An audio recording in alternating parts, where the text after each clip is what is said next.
This is my fault, isn't it? How to cook an RA. 1. Hunt animal, get ingredient. 2. Make pump, get water. 3. Ingredients, plus a water. 4. Burn. And now you know how to cook an RA. Anyways, now that that's over. Hi, I'm Asadekai, and last year I paid for Manticore's college tuition by buying way too many crab legs. If you clicked on this video expecting a guide, well, 3 tenderloins for DP down, 3 leg meats for attack up, 3 wings for attack speed up, 3 crab claws for +1 block in case you're in monsoon season, and 3 wheat in case you want to burn the kitchen down. Again. Hey. Instead, how about I ask a question? What's the point? Why should you cook in RA?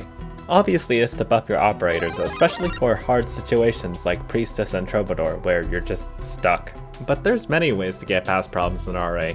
There's food, but there's also just setting up defenses, there's building stronger operators. In the end, cooking is somewhat redundant, because anything you could do with cooking could be done otherwise. Unless you're this person who's pushing danger mode, you're not going to need everything that RA offers you. And while you can technically get most if not all food early, unlike materials where you need base level resources that you don't have access to, whatever, you probably don't know what recipes you need unless you experiment yourself or just look up a guide. And for the former, if you're trying to do this early on, you probably don't have the spare food to do so.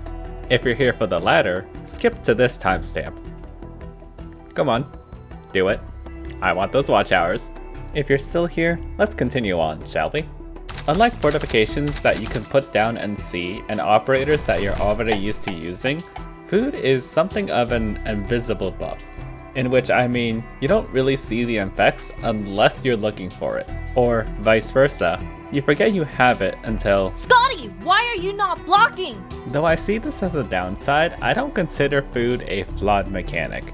Mostly because if you're forgetting to feed your operators, you likely have a bunch of ingredients lying around, especially if you've been a good kid and building your corrals and rice boxes like you're supposed to. You feed the rice to the operators so they can go hunt for food. They can catch animals. You put them in the pen. You have more food overall. There's more food than just rice. You see these pens? You see this crab and this guy? You know how many of these you can have? You're not even using all that. You can put 4 more animals than just this, but you know how much max is? You have 30!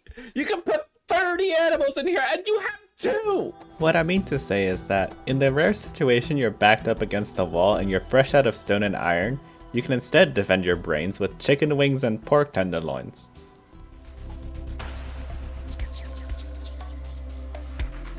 I'm going to go off a whim and claim that the main reason RA isn't as popular is because of how heavily it limits the player. You have only so many minutes in a stage, acts in a day, nodes before a raid.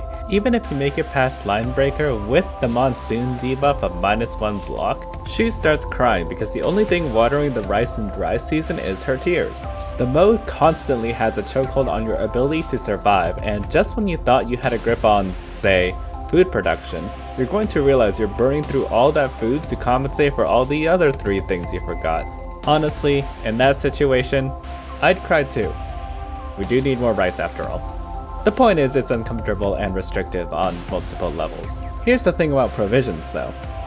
They help. The thing many people, myself included, often don't realize is just how much food can help. You know how a lot of games nowadays will use multiple different currencies to hide how much money you actually need to spend? Wow, that is a $20 skin. Provisions are the opposite. You make them at the cost of a lot of food, but when used right, it can save you more food than you spend.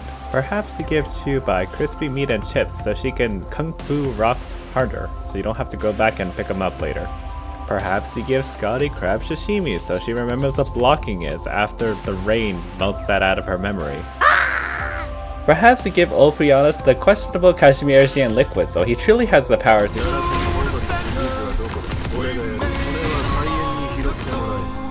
Though hunting for food could feel wasteful at times, if you get into the habit of using provisions, then who knows, you might find that a lot of stages end up being a lot easier.